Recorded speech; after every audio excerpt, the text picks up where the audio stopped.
Hello, everyone, and welcome to our first live on Zoom featuring Kwesi Acquah Sam. The title of our meeting today is Life on the Continent. And so we're going to get started. This is hosted by the African Diaspora Kansas City and also the Graduate Student Association of Ghana in the USA. The goal of the African diaspora in Kansas City is to bring Kansas City Africans, Caribbeans, African Americans, and other groups in the African diaspora together for socialization and community. This group especially caters to first and second generation immigrants who wish to celebrate Afrofuturisms.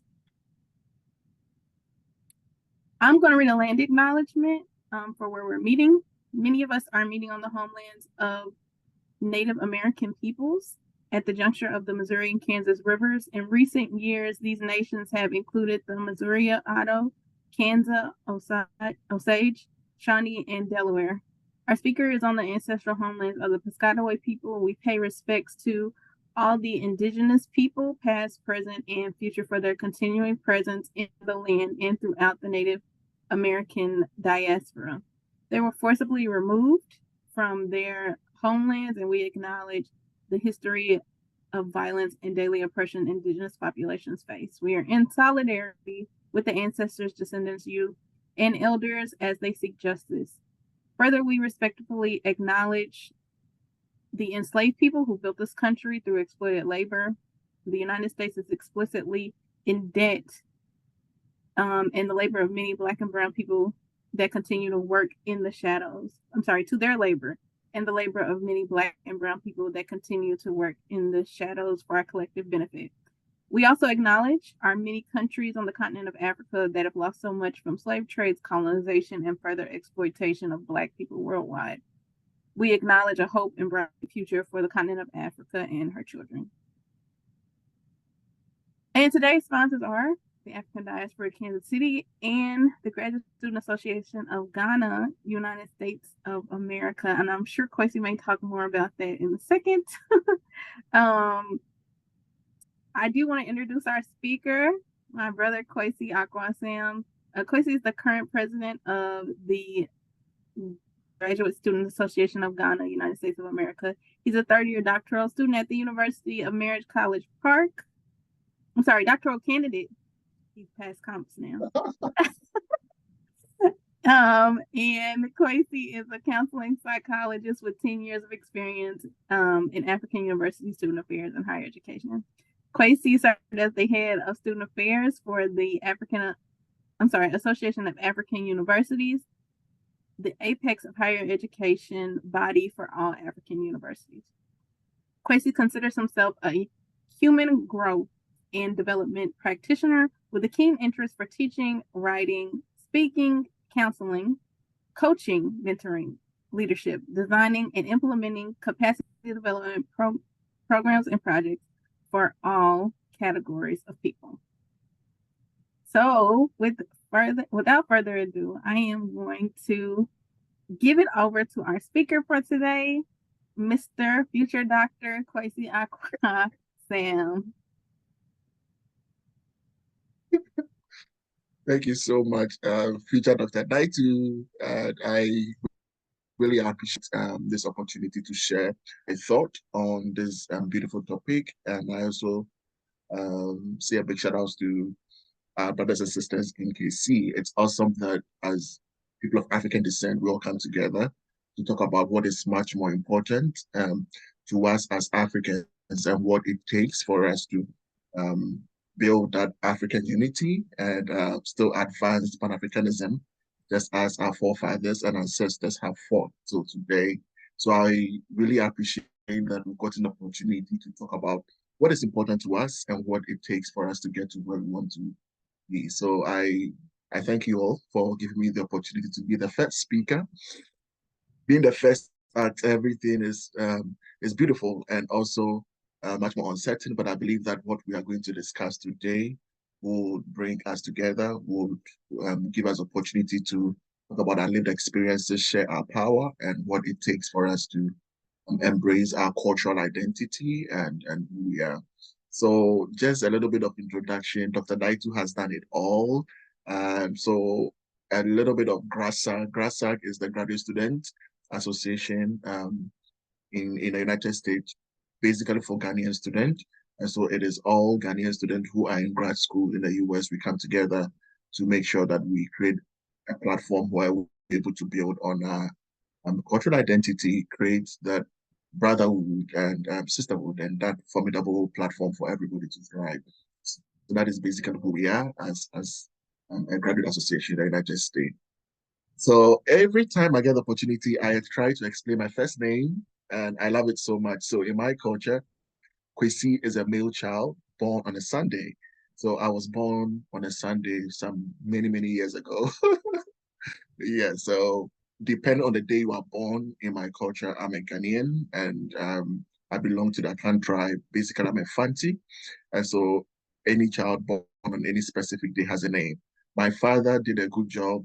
He never gave me a supposed Christian name or a foreign name. And so I have used my name, my indigenous name, I might say Kwesi, throughout my school life. And I have come to love that name.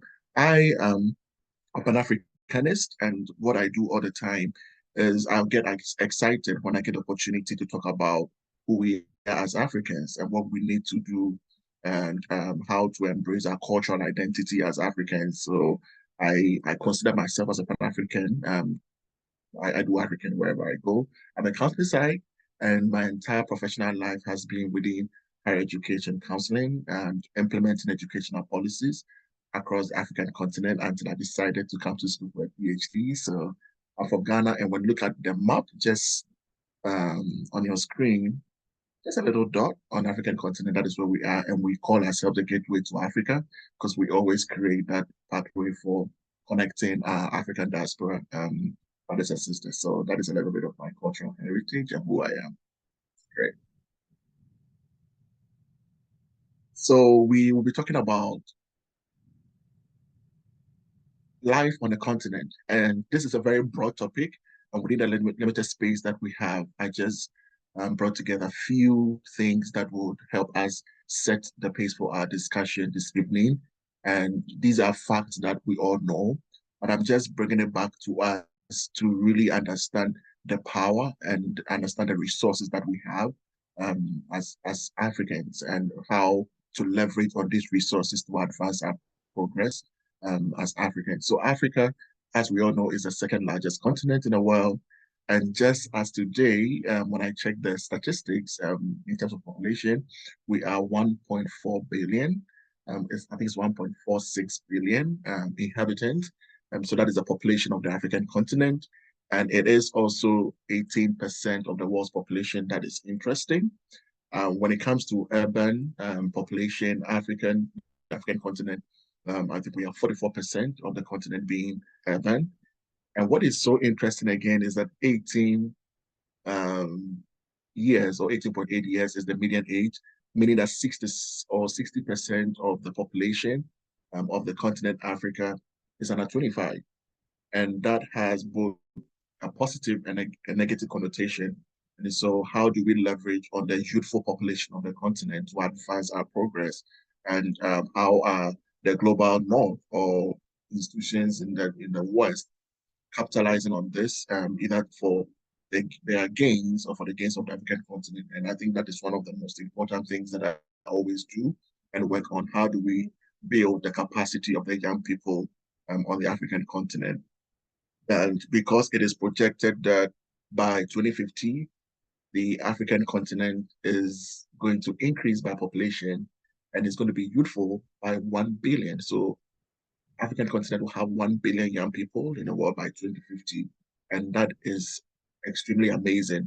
And again, how do we leverage on this as a resource to really advance our progress? And so these are some of the interesting characteristics, interesting statistics that I just want to share with all of us as we think about our heritage and what we can do as people of African descent. And then also, if it is your first time, maybe not all of us, how many of us have been to the African continent? traveled for days, for work, for pleasure. And so if maybe it's your first time or you've never had the opportunity, just want to bring to your attention. Most of the time, especially when I moved to the United States, teaching one of my classes, when I mention Africa, just as some of the mates that we have, people think Africa is just one country and they ask what it is and stuff like that. But I just want to bring this back to, I like that Africa is a continent and made up of 54 independent countries. And so we have 5 geopolitical regions across the continent. So we have the Northern Africa, we have the Western Africa or West Africa, we have the Eastern, we have the Central, we have the South, and then we also have the Indian Ocean. And there are several countries that make up each of the political regions. So I am from Ghana, and when you look through the map, you will see when you go to West Africa, you will find where Ghana is. Interestingly, Africa is multilingual, and we have 4 major, I would always say the major language divide of the continent, or the official language divide of the continent, English, French, and Portuguese, and then also Spanish as well. So when you look through the map, you will find that the inscriptions that are in black are the Francophone, sorry, they are the Anglophone countries. The red ones are the Francophone countries. So when it comes to West Africa, we have Cote d'Ivoire, Benin, Burkina Faso, Mali, Mauritius, sorry, Mauritania, Niger, Equatorial Guinea, Togo, Senegal, being non-Anglophone countries. And so they either speak Spanish, Portuguese, or they speak French. But most of them speak French. When you go to Central Africa, all the countries in Central Africa, most of them, I think all of them speak French. When you go to Northern Africa, Algeria, Egypt, Libya, Morocco. So Morocco is a French-speaking country and also it's an Arab state as well. Tunisia and then western of Sub-Sahara, that is a Western Sahara, which is also one of the beautiful countries. I have gotten the opportunity to travel in most of these countries just for education and then also for work as well. So as Daitu gave as a topic, traveling through the African continent through education, I work with the African Union, the sub of the African Union, that is the Association of African Universities, which is the apex body of universities on the continent, headquartered in Accra, Ghana. And so I worked for 5 years implementing higher education projects and student affairs projects in universities across the continent. So I've been to, let me see, which of the countries? I've lost count of the countries that I've been to, but I've been to most of them. And it's so amazing anytime I move out of Ghana to another African country, seeing people who we are, our values, our cultures, our food, the similarities and the differences that we have as a people, the language divide and all. These are the things that really intrigue me. And I always dream about how do we leverage on our cultural difference and our cultural diversity to build a solid front for ourselves as a continent? And how do we also engage with our brothers and sisters in diaspora? So that is a little bit of the African continent. So anytime you want to travel to the continent, you will be able to tell which part of the continent you are traveling to, whether you are moving to the east, the central of Africa, moving to southern part of the continent, moving to the north or the western part of the continent.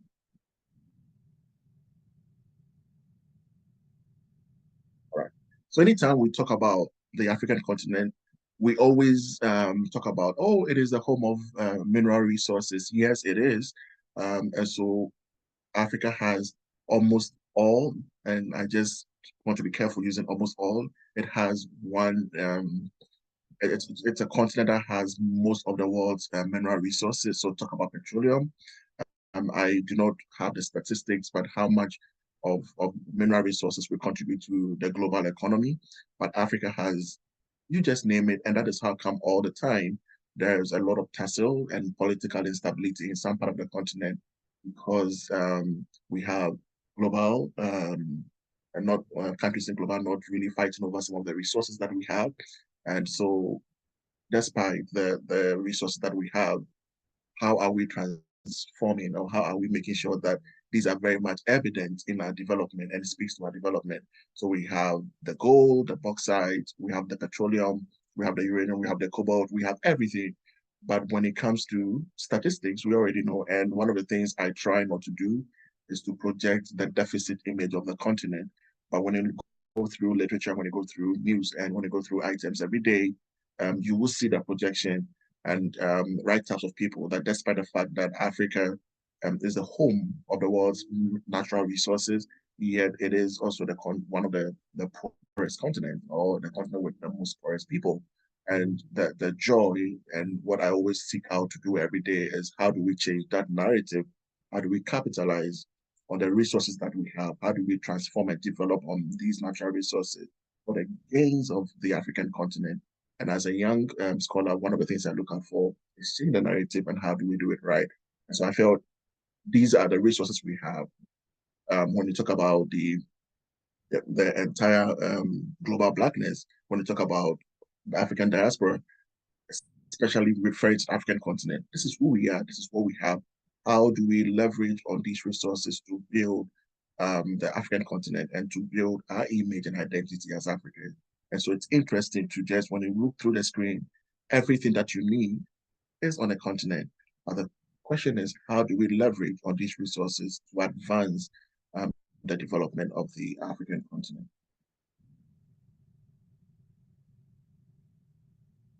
And just to end with this, before we just begin the panel discussion, is just the fact that over so many years through colonization, we have seen, and when Daitu was just sharing the land acknowledgement, we all know the challenges. We know the effect of colonization and the mark that has left on the African continent. And we also appreciate the fact that we've gotten the chance to decolonize our mindset. How do we walk out of the narrative of the challenges that we always talk about as a continent? How do we have a change of mind to drive the Africa we want? And all the time I talk about we having a decolonized mindset. The reason why we are where we are and we are who we are today is the fact that we have overly embraced the challenges and the narrative of the West of who we are as a people, who we are as a continent. And what I seek to do every day is to share how do we set ourselves apart of that narrative? How do we change our mindset? One of the things that I have come to believe is that if anybody wants to capture you, the best part of it is to capture your mindset. If I'm able to capture your mindset today, then I have the authority and the opportunity to control and direct and dictate your affairs.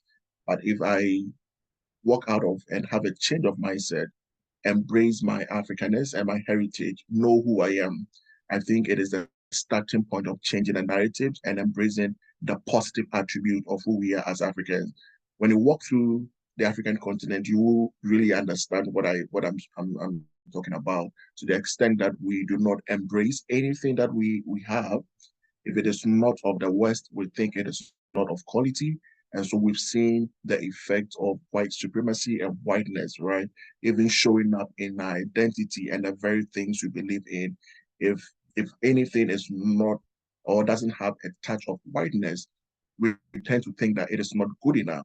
So we have local industries, we have institutions that are doing so much well. They are doing amazing work depending on our indigenous knowledge and indigenous culture and indigenous epistemologies. How do we embrace it as Africans? And I share with my colleagues here all the time, when you come to Africa, Ghana and Cote d'Ivoire are the leading countries in the world that produce cocoa. But we do not determine even the prices of cocoa at the global level. We do not determine how we even kind of repackage or refine our raw material.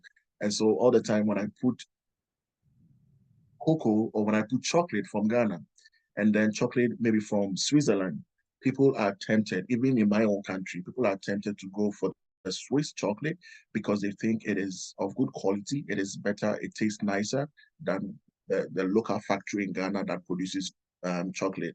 It is so because we have been made to believe that the Swiss chocolate is better.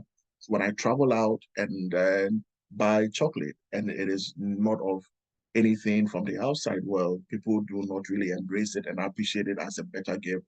And so these are some of the things in terms of our food, in terms of our culture, in terms of our clothing, who we are. I think that the starting point of the conversation is understanding and also embracing the fact that this is who we are as Africans. This is our cultural heritage, and that is a starting way of decolonizing our mindset and appreciating our indigeneity, and also knowing that indeed we have what it takes to be a global player. And so I talk about Pan-Africanism and then also talk about continental unity. And it is so interesting that when it comes to the continent, even though it is one continent, Africa, we do not tend to do things in common.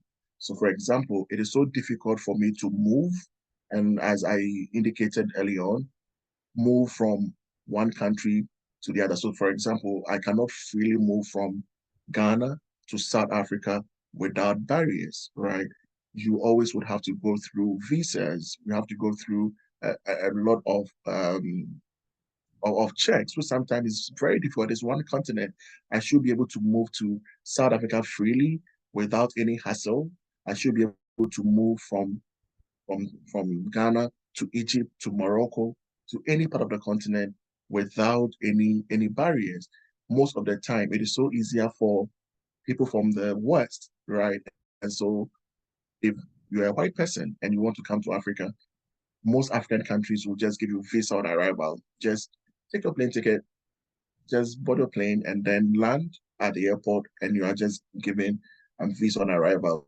But for me, as an African who is living in Ghana or in Nigeria, traveling to Namibia, Morocco, Egypt, or Tanzania, or Djibouti, or Ethiopia, I will need a visa. And sometimes you go through a lot of bureaucratic processes before you even get there. How do we trade? How do we develop? How do we engage among ourselves if we keep on having barriers, if we keep on having impediments that really prevent us from knowing ourselves and engaging ourselves and progressing the Pan-African heritage that we ascribe to be? And so the core thing is, how do we as Africans dismantle, right? How do we destroy all these barriers and make sure that at least we are promoting continental unity? There's a freedom in moving from one country to the other without any tussle. We're able to engage ourselves with no barriers. And these are some of the things that I always highlight in the work that I do. And I love the four pillars of the African Union, the African Union's Agenda 2063, talking about the Africa we want. And the first pillar that I always show in the work that I do, and I intentionally brought it to a space to discuss, that is our vision of having a prosperous Africa based on inclusive growth and sustainable development. How do we advance our growth? How do we engineer our development as Africans? Over the years, we've had the West dictating what to do, what not to do, how to do it, where to do it on the continent. But we are getting to the point where, and we should get to the point where we must dictate our own growth and our own development. And as I indicated, it begins from a decolonized mindset that, hey, this is who we are, this is our values, these are our ethics, and these are the things that we want to push across to really speak to ourselves as a united front. We talk about an Africa that is integrated, politically united, based on the ideals of Pan-Africanism and African Renaissance. How do we leverage on global Blackness? And so how do we how do we engage our brothers and sisters in the Caribbean? How do we engage our brothers and sisters in America? So how do we create a pathway that brings all of us together on the ideals of Pan-Africanism and our African Renaissance and who we are as one people? How do we fight institutional racism? How do we fight global racism, okay, against global Blackness as one people, as one front, rather than always leveraging on the narrative which has broken us apart?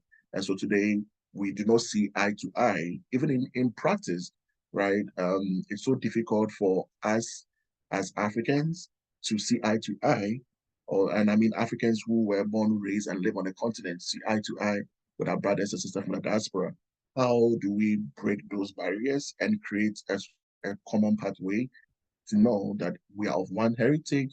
There is a need for us if we would want to have a voice, if we would want to be influential, and if we want to be resilient and be global players, sit on the decision-making table. It is important for us to really come together and advance a common goal, which is based on good governance, which is based on democracy, which is based on respect for human rights, which is based on justice and also rule of law. So these are some of the ideals that I have always embraced in the work that I do. And anytime I am talking about the African continent, I'm talking about global blackness, or I'm talking about creating sustainable pathways that brings all of us together as African descent. These are some of the things that I push across. How do we build African unity? How do we build continental unity? How do we ensure that indeed we are still advancing the Pan-Africanist heritage? I have to see someone or a Black person born in the Caribbean. Ask myself, how do we build that love? How do we build that unity? How do we take away those barriers? And those barriers are very real, but I think that as a new generation of people of African descent, it is very much important for us to have some of these difficult conversations. And having these difficult conversations, I believe, are always a starting point of creating that common pathway for us to engage and ensure that we're able to achieve the Africa we want.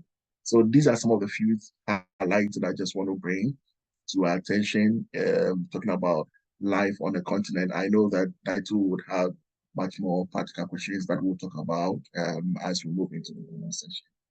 Thank you very much.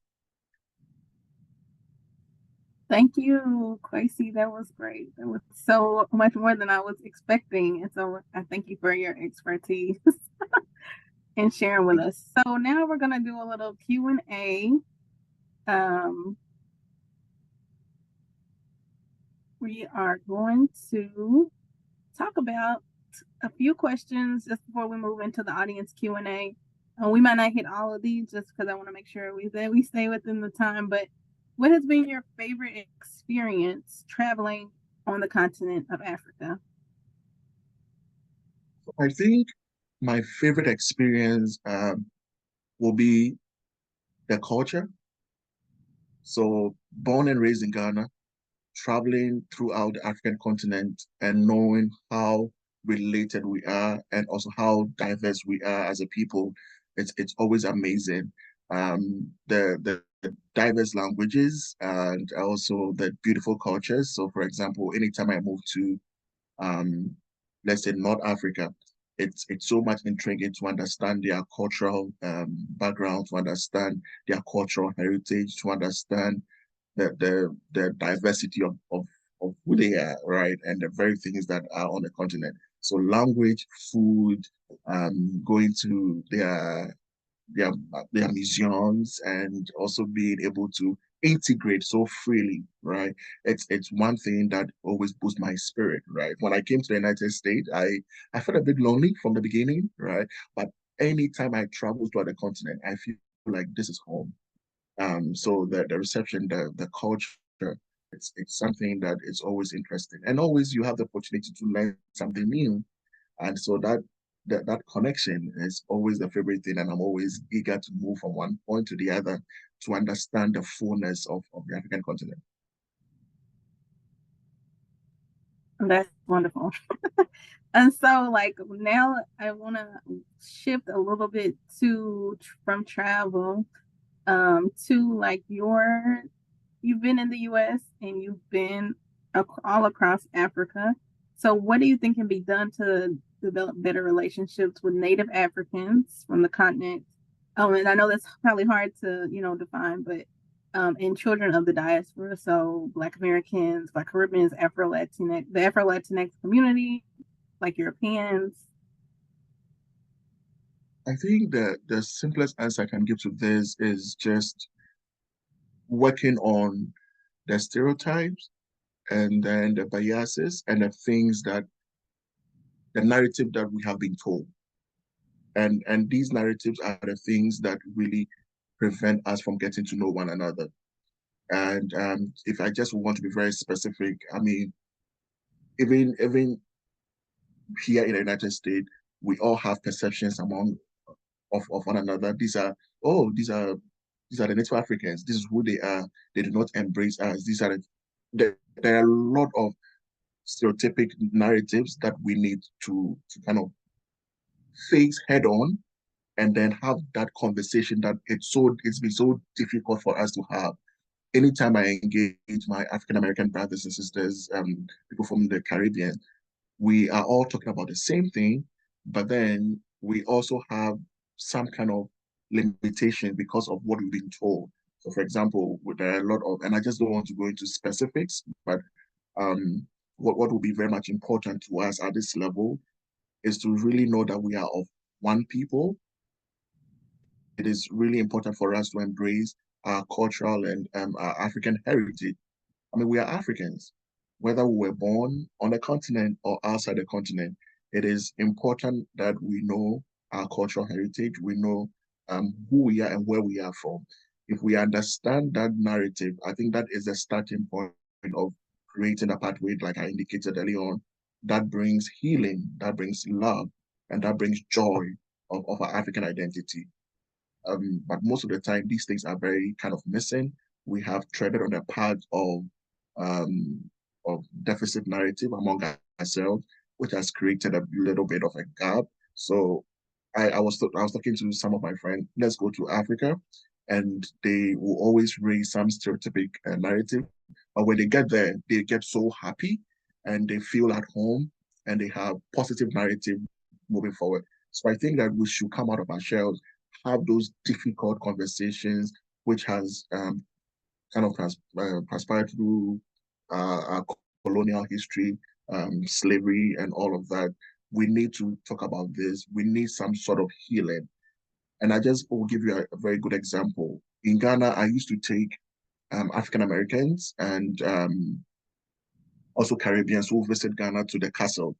And my first time in grad school in Ghana, when I was taking them to the castle, I always found them they will be shedding tears because when they talk about the slavery story in Ghana, we do not attach a lot of emotions to it because we don't even understand what happened in the United States with the slavery story, with the oppression and the humiliation and all of that. We do not have that lens.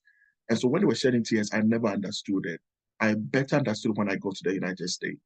Because in Ghana and in Africa, we think that, oh, you are in the United States, you are in the diaspora, you have better access to resources. Why are you crying? We wish to be there. But until you come to the United States, until you come into contact with this narrative, you will never understand the dynamics. When I went to the African American Museum, and I always say I was devastated. I I almost shed tears, and I was so angry, okay, of the oppression and the atrocity that has perpetrated to people of African descent. And so we need to have these difficult conversations, create spaces, have these difficult conversations, have that healing, embrace our African identity, and embrace that joy. And I think that these are the only ways that will bring us together. I met you, Daitu. We had some of these conversations. We saw who we are, and you've been like an amazing sister I never had. And that is the pathway. Creating that relationship is one of the ways that will take us there. That's great, Kwesi. So I want to ask you this question because we had this conversation when you first came, and I wonder if your answer is the same. But because I was surprised. But what do you feel like is the number one issue facing the continent of Africa today? I think I would always base it on the fact that we do not know who we are, and we've still not embraced our identity as Africans. And I'm always so much interested in identity because if you know who you are, if you embrace who you are, it is so difficult for someone to dictate your progress. It is so difficult for someone to tell your narrative. But because we've not understood who we are as Africans, we have always allowed the West to dictate. We have always allowed the West to tell us who we are. And that has transpired in every facet of our lives. So when it comes to education, when it comes to our healthcare, when it comes to our development, when it comes to leadership, right? We have not been able to dictate our own pathway to progress. And we've always overly relied on the West for everything. So number one problem, I will not even mention corruption. I will not mention any of those things. I think it is an identity crisis of who we are as Africans. Until we get to the point of understanding and embracing our identity, that is when we know the power in it. And that is when we'll be able to stand on our ground. That is when we'll be able to dictate our own progress. I mean, if I know that this is an African way of doing things, and this is the way that would lead to our progress, it will be so difficult for me to rely on the West that always come in with that white savior syndrome. But at the end of the day, you may think they're helping you, but it is too their against. So I think if we are able to embrace, have a decolonized mindset, accept and embrace who we are as Africans, and that is the most important thing. If we know who we are, we will know how to boot out corruption. If we know who we are, we'll know how to offer better healthcare services to our people. If we know who we are, we'll know how to offer better education to our people. Because if you educate your people right, it is to your advancement as a society. But if you don't know who you are and you don't love who you are, that is when issues around leadership, issues around economy, issues around politics are left ajar and anyone takes over. So the number one issue facing the continent today, I will not even name those macro indicators that are being dictated by the West, but I think it is an identity crisis. If I know who I am, I will not allow you to treat me anyhow. I will fight for my freedom and I'll fight for my independence. And I think that is where, in my perspective, that is what I think. Thank you for your expert perspective on the number one issue facing the continent of Africa today. And I'm really excited for my last question for you and how when we consider like Afrofuturisms, right? Like what is the future of not just Africa, but African American people, like Black people, the diaspora, right? And we both work in education, so we're a little geeked out on that. But how can education, and I know you worked in education a long time, but how do you feel like education can encourage Afrofuturism, not only in the US, but on the continent, and just globally? That is like a big question, and I don't know if I have the muscles to answer that right, but I think the most important thing I would say now is we decolonizing, and this decolonization has become a buzzword, and so now people don't even, when you say it, people don't understand it. But I think that it is that constant awakening and awareness to boot out white supremacy and embrace African indigeneity, embrace Africanness in education. So how do we promote us in everything that we do? I believe that is the pathway, because when you look at our education system, it is still white-centered. We still uphold white supremacist ideals. We still uphold whiteness as the only way of knowing. But how do we move, or how do we change that narrative and embrace the indigenous and local knowledge throughout the education system? And so we're able to bring and fight that and bring that back into literature, bring that back into the education system, bring it back into the curriculum. Then we'll still constantly be perpetuating that harm that has already been existing. So to me, my basic understanding is we need to decolonize our curriculum in education system. We need to still, the very few of us who show ourselves in such spaces, how do we still forge and make sure that education represents who we are and not what it has been designed for us? So in my classroom, how will I ensure that the content I'm teaching, what I'm teaching, how I'm teaching, whose narrative, whose image, whose heritage am I uplifting, right? So how much do we find ourselves? And the work that I do, I always thank God for the opportunity. I am now moving straightly into African indigenous knowledge, which hasn't been in literature. And so we have a lot of African proverbs. We have a lot of African knowledge system that we have neglected. We think, oh, this is not good enough for the academic spaces. But how are we bringing it back? How are we bringing that culture heritage back into the system? So how do we leverage the story? How do we leverage the history of Africans? How do we leverage our ways of knowing? And I think that is the way that we can push for some of these things into what we want to see and when we talk about African futurism in our music, in our art, in our entertainment. How are we making sure that we are representing us?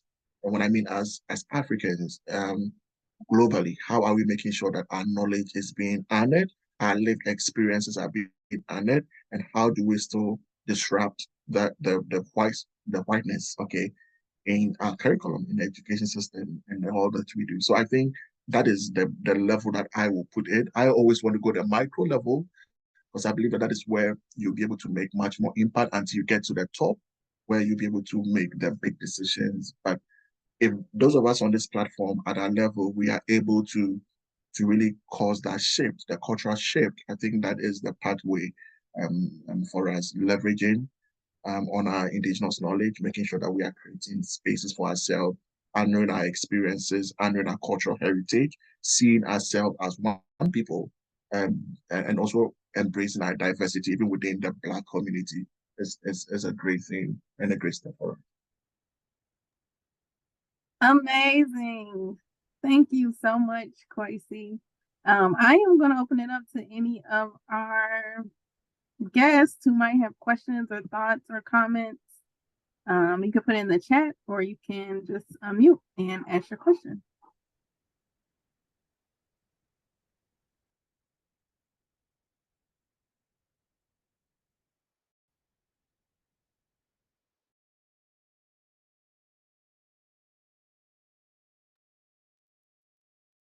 You've wowed everybody so much that they're speechless, Kwesi.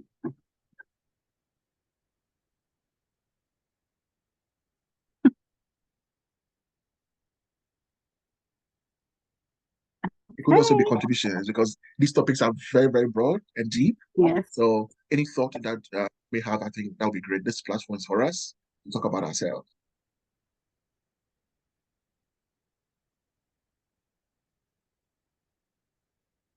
And I know I told you to keep it very basic. And I know you went really deep because that's just natural to you. You did. I was like, oh wait, I'm getting into decolonization. This is really deep, but it was good. Okay, we got one very good topic. Thank you. Okay, well, Kwesi, thank you so much. I really don't have any other questions. I mean, besides the things that me talk about. I really appreciate you putting out there the stereotype threat, I think, with Africans and Black Americans, and that's something that we continue to work on. And I think that's, part of what our group is hoping to do is to bridge the gap. And sometimes it doesn't come with, like you said, it can be very micro or smaller level. So it sometimes comes with the smaller things. But I think one thing that was interesting that I was thinking about is that we were talking about, it being like continent against continent, but sometimes it can be like tribal. And I know that we didn't get to that, but like tribal and within the in group on the continent because everybody doesn't get along there. But thank you for bringing those things to light. I don't know if there are any closing remarks that you have that you want to share. I just want to thank you and another work that you do. It's been amazing, and I love the fact that you are leading this process, building that constant relationship among ourselves. So I thank you for the platform, and I wish to always have the opportunity to share my knowledge and also learn more from the work that you do. You've been an amazing scholar, and thank you. Yes, we just hope that this group would grow and we will be able to talk about what it needs to be spoken about, truth to power, and then get to where we want to. So just to say thank you for the good work that you do. Thank you, Kwesi. I'm going to share the screen one last time just so people can see where to find the Graduate Association of Ghana. Is that right? The tag? Yes. Okay, and then you all are doing a campaign right now, right, to grow your like economic growth for your organization as well. I just want to make sure if you want to plug that, you can. You guys are doing a campaign right now. I'm not wrong, right? Yes. Okay. So awesome. And this is the email for African Diaspora Kansas City. And then also you can follow us both on Instagram right there. Thank you for attending. I am going to stop the recording and stop share. And we hope that everyone enjoyed our speaker. Thank you, Kwesi, for coming, for giving your time, your effort, your energy, and your talent. And I think that people are really going to learn a lot from this presentation. And hopefully we will continue to do these and have you back with a panel maybe or something different. But thank you so much. And thank you everybody for attending. Have a great night. You too.